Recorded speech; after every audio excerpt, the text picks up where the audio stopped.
और सब दिखाई दे रहा है, माने तेरे साथ जो आज हो रहा है, तू जो कर रहा है, करने जा रहा है, आगे करेगा, वो सब दिखाई दे रहा है। अब जब सब दिख रहा है तो बस जो भगवान के ज्ञान में आ रहा है वही दिख रहा है।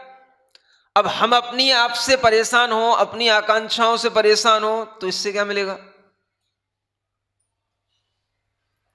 अगर यूं कहने बैठ जाओ कि भगवान के ज्ञान में भी यही दिख रहा है कि हम ऐसे ही परेशान हो के मर जाएंगे, सुसाइड कर लेंगे, समझ आ रहा है? तब तो फिर तूने भगवान के ज्ञान में गलत देख लिया। भगवान के ज्ञान में क्या दिख रहा है ये तो पता है नहीं है। इतना पता है कि हमारे सामने जो कुछ भी हमारे साथ होगा वो भगवान के ज्ञान में दिख रहा है, बस इतना सोच लो।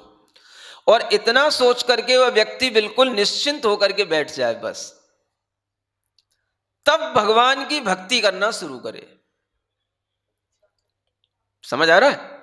भगवान के प्रति पहले समर्पित हो गया निशंकित होने से, और फिर निकांक्षित हो गया बिल्कुल आत्मसमर्पित होकर के, और जब आत्मसमर्पित हो गया, निकांक्षित हो गया, अब भगवान की भक्ति करना शुरू करे। अगर उसके सुसाइड करने के भी भाव होंगे तो वो भाव अपने आप उसके बदल जाएंगे, उन भावों में परिवर्तन आ जाएगा। उसका दिमाग अगर व्यवस्थित हो गया तो वह सुसाइड करने की इच्छा करेगा ही नहीं।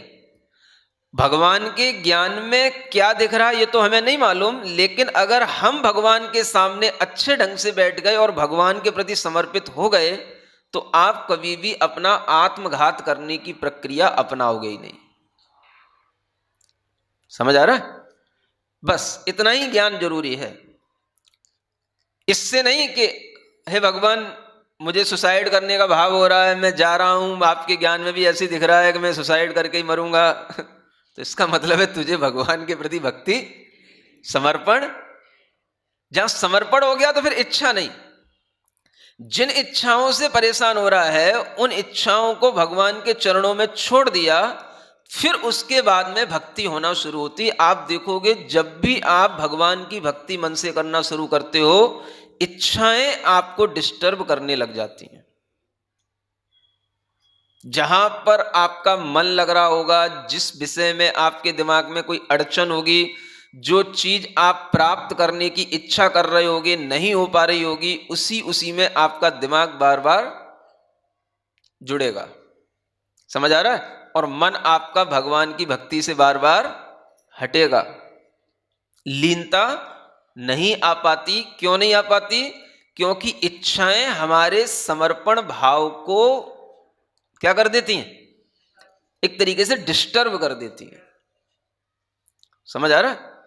इसलिए ये भक्ति योग भी हमारे लिए बहुत लाभदायक है अगर हम इसको समझें कि कैसे भक्ति की जाती है। तो निशंकित होने के बाद, निकांक्षित होने के बाद में ये भक्ति शुरू होती है। सीधे सीधे बैठ जाओगे भक्ति करने, पाठ पढ़ने, तो पढ़ तो लोगे, हो ना जाना कुछ नहीं उससे। समझ आ रहा है? हाँ, आजकल तो लोग न जाने क्या क्या करने लगे हैं। जब उनसे कुछ नहीं होता तो कुछ ऐसे भी लोग मिल जाते हैं जो उनके लिए कह देते हैं भैया मैं तुम्हारे लिए ये स्तोत्र पढ़ दूंगा, हाँ, और आप जो है बस जो है हमें अपनी प्रॉब्लम बता दो और आपकी समस्या दूर हो जाएगी, आप हमारे खाते में इतना जमा कर दो।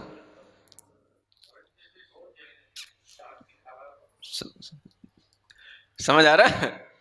तो इस प्रकार की भावनाओं से तो आप में तो कोई भक्ति भाव आया नहीं, हाँ? और दूसरे के किए हुए इस प्रकार के कार्यों से आपका कुछ हो जाए, हाँ? और जो पैसे के लिए ही कर रहा है, तो I think that is never possible. समझ आ रहा है?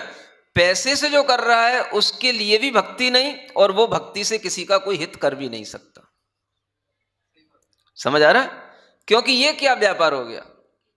भगवान की वीतरागता के साथ में ये स्तोत्र जुड़ गए और ये व्यापार की प्रक्रिया शुरू हो गई, तो इसके माध्यम से तो फिर आपके अंदर भी कोई परिवर्तन नहीं आएगा, और जो आपको विश्वास दिला रहा है कि मैं ऐसा आपके लिए कर दूंगा, वो भी आपको ठग ही रहा है। समझ आ रहा है?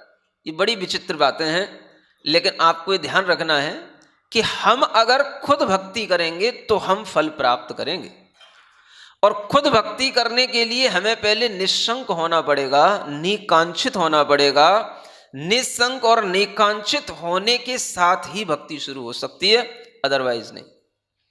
ये प्रक्रिया अपने आप में इतनी महत्वपूर्ण है कि जब आप भक्ति कर रहे हो तो आप अपने मन को परखते जाओ कि हम उसमें लीन हो पा रहे कि नहीं। और जब लीन हो रहे हैं तो हमारे मन की इच्छाएं उसको कहीं डिस्टर्ब कर रही हैं, तो हर इच्छा को भगवान के लिए छोड़ते जाओ, निश्चिंत होते जाओ। क्या समझ आ रहा है? और इच्छाएं होंगी तो आपको क्या होंगी? परलोक की इच्छा सता रही है, मोक्ष की इच्छा है, भगवान कितनी जल्दी मोक्ष मिलेगा, ऐसी इच्छा आती है क्या? उसके कारण से भगवान की भक्ति में विघ्न पड़ते हैं। इच्छाएं तो संसार की होती हैं। किसकी इच्छा होती बताओ?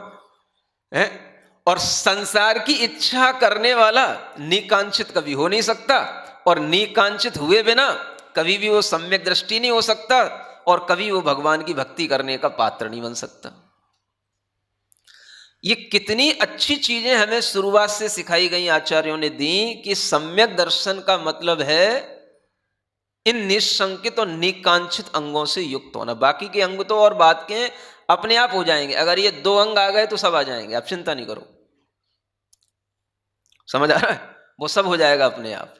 शुरुआत तो हो पहले। हम 8 को एक साथ पकड़ने को दौड़ते हैं, पहले की तो शुरुआत हो, एक स्टेप तो आगे बढ़े। और जब एक स्टेप आगे बढ़ जाता है कई लोगों का, इतना तो ठीक है, हाँ महाराज हमें ये पक्का विश्वास है, जिनेंद्र भगवान की आराधना करूंगा करूंगा करूंगा, उनके अलावा कोई देव नहीं है नहीं है नहीं है। समझ आ रहा है? मैं देव शास्त्र गुरु का ही भक्त हूं। बस ये क्या हो गया? ये पहला स्टेप पर ही टिक गया। दूसरा स्टेप तेरे हित के लिए था। अगर तू निशंकित भाव से निकांक्षित हो जाएगा तो तेरे अंदर जो भाव उत्पन्न होगा वो भाव अपने आप तेरे कर्मों में परिवर्तन लाता चला जाएगा, और वही पाप कर्म का अभाव करने के लिए तेरा ही भाव कारण बनेगा। भगवान तो यहां कुछ करते नहीं और कहीं भी कुछ नहीं करते। समझ आ रहा है? जिन्होंने भगवान के लिए समझ रखा है कि ये भगवान ये करते हैं, ये भगवान ये करते हैं, वो भी अज्ञान में पड़े हैं। समझ आ रहा है?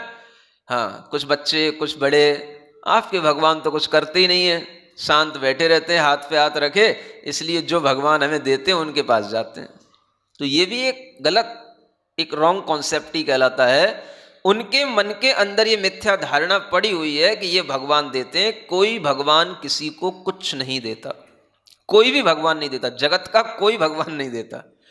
आज तक के रिकॉर्ड में किसी देवता ने आज तक किसी को कुछ दिया हो तो मुझे बता दे आकर के। समझ आ रहा है?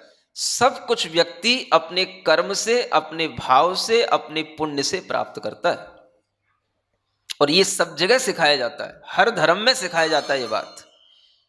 जब व्यक्ति नहीं मानता है तो उसके लिए भाई ठीक है, तेरी मर्जी आए सो तू कर।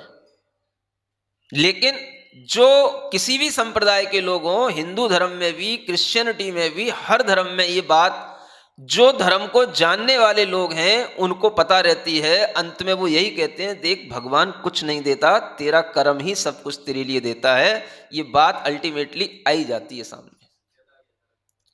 समझ आ रहा है? लेकिन आदमी मानने को तैयार नहीं होता। बस वही बात है कि जब जिस समय पर हमें दुख हुआ और उस समय पर हमारे नब्ज जिसने पकड़ लिया, हमारे कंधे पर जिसने हाथ रख दिया, बस वो ही अपना हो गया बस। समझ आ रहा है? हाँ।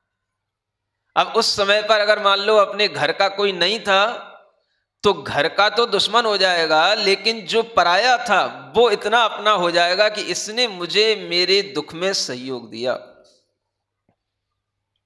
ये बात होती है और कुछ नहीं होता है। ऐसे ही जब व्यक्ति के ऊपर कोई भी समस्या है, आपत्ति है, वो जहां कहीं चला गया, अगर मान लो एक बार कहीं कुछ उसके हाथ कुछ लग गया कि भाई चलो वहां जाने से काम हो गया, तो उसे ऐसा लगता है कि वहां जाने से काम हो गया माने उन्हीं ने हमें दे दिया, ऐसा लगता है उसको।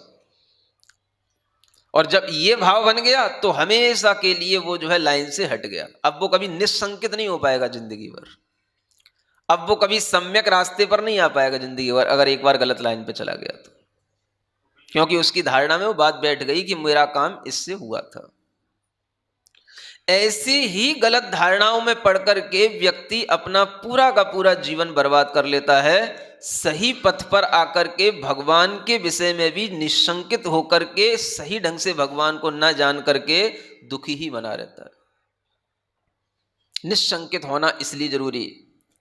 तो पहले ये कहा जा रहा है कि जब आपके अंदर किसी भी प्रकार का भय है, अगर आप में वो भय आ रहा है तो उस भय के साथ में एक और भाव रहता है। ये पूरा मनोविज्ञान है। जो 9 कसाएं जो हमने आपको बताई, ये 9 कसायों के साथ में पूरा मनोविज्ञान जोड़ा जा सकता है। जहां भय है वहां ग्लानि है। जुगुप्सा का मतलब होता है ग्लानि, और ये दोनों 9 कसाएं एक साथ चलती हैं। ये बात अलग है कि कहीं भय का भी उदय होता है, कहीं जुगुप्सा का भी होता है, कहीं भय जुगुप्सा दोनों का भी होता है। कर्म सिद्धांत अलग है, लेकिन भय जुगुप्सा का उदय एक साथ भी होता है। और जहां भय होता है वहां जुगुप्सा अवश्य होगी, क्योंकि जुगुप्सा का मतलब है घृणा, ग्लानि, हेट। तो आदमी को जब अपने ही आप से घृणा होने लग जाती है तो वो अपने से ही डरने लग जाता है, और जब अपने से ही डरने लग जाता है तो वो सुसाइड कर लेता है। सुसाइड करने वाला किससे डरता है? दूसरे से नहीं डरता। किससे हेट करता है? अपने से हेट करता, अपने से ही डरता है। और अपने से ही डर करके अपने ही मन में इतना भयभीत हो जाता है कि उसे लगता है कि मैं जी नहीं सकता, मैं जी नहीं पाऊंगा। तो वो अपने ही डर के कारण से खुद सुसाइड कर लेता है। बहुत ऊपर से पावरफुल दिखने वाला भी हो, गैंगस्टर भी हो, क्या समझ आ रहा है? क्या हुआ कल? वही तो बता रहा हूं, कितना ही ऊपर से दिखने वाला कुछ भी हो, मतलब दूसरों के नजर में बहुत बड़ा सरदार है, बहुत बड़ा गैंगस्टर है, बहुत बड़ा डॉन है, सब कुछ है, लेकिन भीतर से जब आदमी अपने ही से डर जाता है कि अब मुझे बचाने वाला कोई नहीं, तो फिर आदमी अपने को ही शूट कर लेता है। समझ आ रहा है? तो सबसे बड़ी चीज क्या है? आदमी के अंदर भय पैदा होना। भय किससे पैदा होगा? अपने ही आत्मग्लानि के भाव से, अपने आप से ही घृणा करने से। और वो क्यों पैदा होगा? जब उसके अंदर की इच्छाएं इतनी बढ़ चुकी होंगी कि वह किसी भी इच्छा की पूर्ति होते हुए नहीं देखेगा, तो अपने ही आप से वो घृणा करता है और अपने आप से भयभीत होता है और मरने के लिए फिर भागता है इधर उधर। नहीं है तो खुद जहां कुछ मिल जाता है वहीं पे गिर पड़ता है, या कुछ होता है उसके हाथ में तो उसी से अपना काम तमाम कर लेता है। तो ये सब चीजें कैसे रोकेंगी, कैसे थमेंगी? हैं? जिनको ज्ञान नहीं है उनकी बात छोड़ो, हैं? बगदाद में तो कोई सिखाने जाएगा नहीं किसी को, समझ आ रहा है? लेकिन जो आपके सामने है, आपके ही परिवारों में हो रहा है, आपके ही आसपास हो रहा है, तो उनको तो कुछ सीख, उनको तो कुछ ज्ञान होना चाहिए, हैं? और इस प्रकार से अगर व्यक्ति थोड़ा सा अपने आप को क्या करना, सिर्फ लीन करना। अब देखो, लीन होने की मैं आपको प्रक्रिया बता रहा हूं, एक छोटी सी प्रक्रिया कि कैसे हम भक्ति में लीन हो सकते हैं। समझ आ रहा? आप क्या करो, करके ही बताना पड़ेगा, है ना? देखो, आपको एक बहुत सीधा सिंपल सरल सा तरीका बता रहा हूं। आप अपने आप के परिणामों को, भावों को, विचारों को कंट्रोल करने के लिए और भगवान में लीन होने के लिए एक प्रक्रिया करो जो मैं आज आपको बता रहा हूं। आंखें बंद करो, सीधे बैठ जाओ।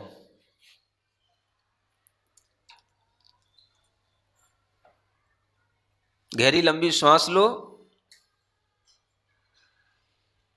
अपने इष्ट देव को, अपने प्रभु को, भगवान को, जिस किसी भी भगवान पर आपकी आस्था है, जिस मंदिर में आस्था है, उन मंदिर के भगवान जो भी आपको अच्छे लगते हैं उनकी प्रतिमा को आप ध्यान में लाओ। उनके चरणों की ओर अपना भाव रखो, अपना मन उनके चरणों में रखो और गहराई के साथ में बस केवल इतना ही ध्यान रखो कि हमने भगवान को सब कुछ अर्पित कर दिया। हम भगवान के चरणों में ध्यान करते हुए निकांक्षित हो गए। हमें अब कोई भी आकांक्षा नहीं है। मन में भाव करो, हे भगवान मेरी सारी आकांक्षाएं आपके चरणों में, मुझे केवल आपके चरणों का स्मरण ध्यान चाहिए।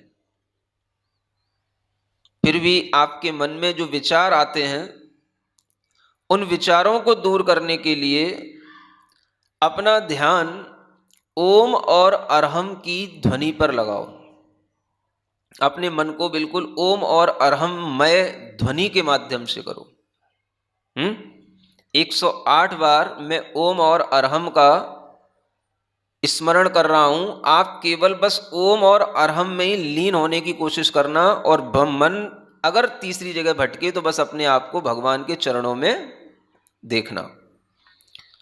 ओम अरहम नमः, ओम अरहम नमः, ओम अरहम नमः, ओम अरहम नमः, ओम अरहम नमः, ओम अरहम नमः, ओम अरहम नमः, ओम हम नमः। केवल भगवान के चरणों पर ध्यान और ओम अरहम की ध्वनि पर ध्यान, उसी में लीन होना है। ओम अरहम नमः, ओम अरहम नमः, ओम अरहम नमः, ओम अरहम नमः, ओम अरहम नमः, ओम अरहम नमः, ओम अरहम नमः, ओम। आप भी खुद अपने मन के अंदर ये ध्वनि उत्पन्न करो। हाँ, उस ध्वनि में इतनी तीव्रता न हो जाए कि आप बाहर भटक जाओ, लेकिन अपने जो ध्वनि उत्पन्न करो उस पर पूरा ध्यान रखो, आपके अंदर से वो ध्वनि उत्पन्न हो। ओम अरहम नमः, ओम अरहम नमः, ओम अरहम नमः, ओम अरहम नमः, ओम अरहम नमः, ओम अरहम नमः, ओम अरहम नमः, ओम अरहम नमः, ओम अरहम नमः, ओम अरहम नमः, ओम अरहम नमः, ओम। धीरे धीरे आप उसमें बिल्कुल भक्ति से हिलने लग जाएं, लीन होते चले जाएं। धीरे धीरे उसी में अपना मन पूरा का पूरा लीन कर दें।